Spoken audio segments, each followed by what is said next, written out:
మనము ఒక పాజిటివ్ టెంపర్మెంట్లో తెలంగాణ కోసం ఎట్లా కలిసి పని చేస్తాం ఒక అట్మాస్ఫియర్ని క్రియేట్ చేయకుండా పోయిన ప్రభుత్వంలో ఇప్పుడు ఏం డిస్కస్ చేసిన మనం చంద్రశేఖరరావు అఖిలపక్షాన్ని పిలువడు, ఎవరి అభిప్రాయం తీసుకోడు.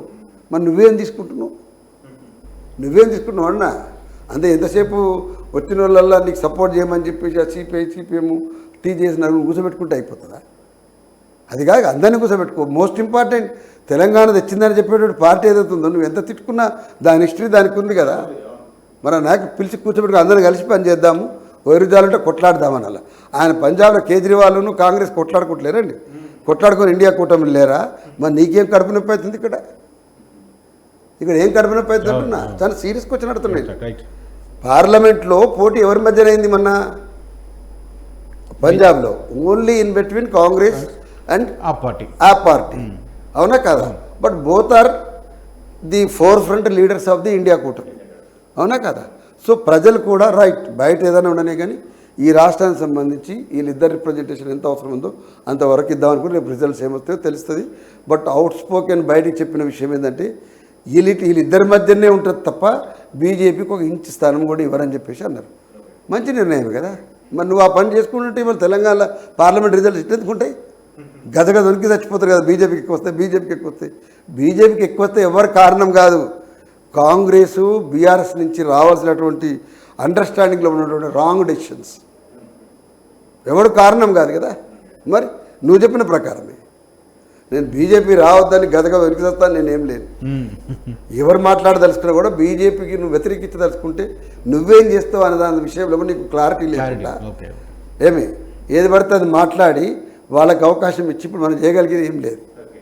ఇప్పుడు మొన్నటి ఎలక్షన్లో ద ఫస్ట్ పార్టీ తెలంగాణలో పార్లమెంట్లో ఉన్న 17 సీట్లలో 6 సీట్లు బీజేపీ ముందు ప్రకటించింది. మరి మీరేం చేసిండ్రు? కాంగ్రెస్ పార్టీ ఏం చేసిందని అడుగుతున్నా. అది ఎక్స్ట్రీమ్ అంటే ఒక్క బీసీకి ఇవ్వడానికి గదగ వనికి చచ్చిపోతారు. ఎవరికి ఇవ్వకుండా చేసి లాస్ట్కు నీలమ్మదంటాన్ని గెలిపిస్తే ముదిరాజు మంత్రివర్గంలో స్థానం ఇస్తామంటారు. ఎంత అన్యాయమైంది సార్ నేను అడుగుతున్నా.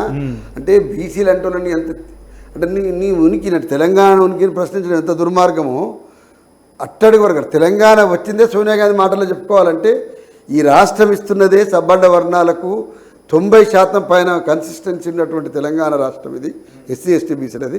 అందుకోసం ఈ రాష్ట్రం ఎండారు చేస్తున్నాను ఆమన్నది.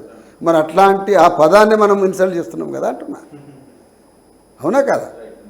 అందుకోసం రేపు మనలాంటి వాళ్ళం ఇప్పుడు ఎట్లా ఉంటుందనంటే నువ్వు ఎమ్మెల్యే కాకుండా ఎంపీ కాకుండా ఏం మాట్లాడితే ఏమవుతుంది అంటే ఏది మనం మాట్లాడటానికి తెలంగాణలో మన ఉద్యమ నేపథ్యం మన కంట్రిబ్యూషన్ ఎక్కడికి వస్తే వాళ్ళ వైపు నుంచి వాళ్ళు స్వీకరిస్తే సంతోషం. ఒక రోల్ చెప్పండి అన్న, మీరు ఇప్పుడు తెలంగాణ రావడానికి కేసీఆర్ పాత్ర ఎంత ఉందో సోనియా గాంధీ ఫైనల్ డెసిషన్ కూడా అంత స్ట్రాంగ్గా తీసుకున్నారు. ఇట్లాంటప్పుడు వీళ్ళు గొప్ప అన్న ఒక చర్చ కూడా ఆ రెండు పార్టీల మీద నడుస్తుంది. ఇప్పుడు దీనికి తెరదించుతూ చంద్రశేఖరరావు గారి మీద ఒక సందర్భంలో కోపం వచ్చిన వాళ్ళకు కూడా he will become suddenly and fan for them.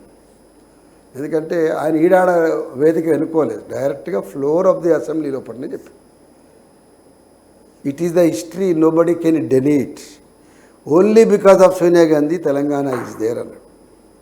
అన్నాక దాన్ని సెల్ఫ్ కాంట్రడిక్టరీ చేసి ఇవాళ నేనున్నటువంటి బీఆర్ఎస్ పార్టీ చేసుకుంటే నష్టమే మనకు. ఆమెను గురించి మనం ఏం తక్కువ చేయొద్దు, కానీ ఆమె నడుపుతున్నటువంటి పార్టీలో ఉన్నటువంటి ఈ మరుగుజ్జులుగా చాలామంది వాళ్ళు ఏది పడితే అది మాట్లాడి నేనేమంటున్నా సోనియా గాంధీ వారి యొక్క కంట్రిబ్యూషన్ని ఆమె అంటే ఊహకు కూడా నేనంత గొప్ప కంట్రిబ్యూషన్ ఇచ్చింది. ఆ టైం తీసుకున్న డెసిషన్ ఆమె కమిట్మెంట్ చాలా అసాధారణమైనది. నాకు తెలిసి ఇండియన్ పాలిటిక్స్లో ఉన్నటువంటి ఏ లీడర్కు అంత ఇంటిగ్రిటీ లేదు. అంటే అంత ముందుకు డిలే అయింది కదా, ఆమె వల్లనే చాలామంది చచ్చిపోయారు కదా, ఆమెనే బలిదేవత కదా. ఇట్లా చర్చ పెట్టదలుచుకుంటే మరి ఈ దేశంలో ప్రతి పాలకుడి చేతులకు మొత్తం రక్తమే ఉంటుంది.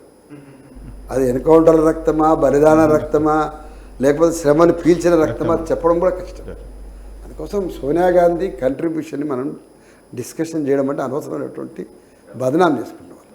అదే సందర్భంలో ఒకటి ఏంటంటే ఇక ఆమె ఢిల్లీలో ఆమె లేకపోతే ఏం కాకపోవు అది కూడా చాలా సందర్భంలో చర్చ అయింది.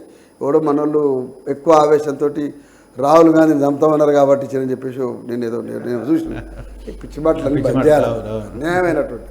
నేనేమంటున్నా ఆమె గిడ్డినెస్తుడు కింద పడిపోయింది ఆమె. అంటే ఆ నడుస్తున్న పరిణామాలు ఇది. తర్వాత ఒక్కొక్కరి కంట్రిబ్యూషను ఆ టైంలో వాళ్ళ ఇస్తాను ప్రతి ఒక్కరు మనం అప్రిషియేట్ చేయాలి.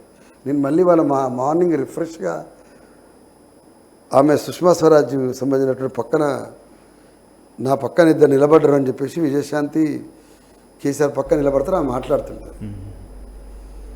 ఆమె ఎక్స్ప్రెషన్ ఫోర్స్ చూస్తే మనకు నిజంగా ఇవాళ సుష్మా స్వరాజ్ ఉంటే కాళ్ళకి దండం పెట్టాలనిపిస్తుంది. कुछ नहीं चल रहा है तो तेलंगाना में और कुछ नहीं है, सिर्फ रబ్బర్ बुलेट चल रहा है. ఎంతమంది గ్రామీణ ప్రజలు సార్వత్రిక సమ్మెలో పాల్గొన్నారు, ఎంతమంది ఎంప్లాయీస్ పెన్ డౌన్ చేసారు, ఆమె కేటగిరీలో చెప్పింది. ఆమె మాయావతి అవుట్లెట్ ఎవరు లేని రోజుల్లో పుట్ట బడుగు బలహీన వర్గాలకు అధికారం అనేటువంటి దాన్ని నిజం చేయాలంటే అది నిజం కాలే వాళ్ళ దురదృష్టం. బట్ ఆమె అవుట్రైట్గా వచ్చి ఎవరు వచ్చినా రాకపోయినా వచ్చి ఇక్కడ పలు మీటింగ్లో ఆమె వచ్చి పాల్గొన్నది. సో ఇవాళ నీ డ్యూటీ ఏంటంటే మేము 2015లో సోనియా గాంధీని హైదరాబాద్ పిలవాలి, తప్పకుండా ఆమెకు నిజాం కాలేజ్ గ్రౌండ్లో మనం మన కృతజ్ఞత సభ పెట్టాలని. అసలైన తొలి వెలుగు. ఫాలో వాట్సాప్ @తొలి వెలుగు అఫీషియల్.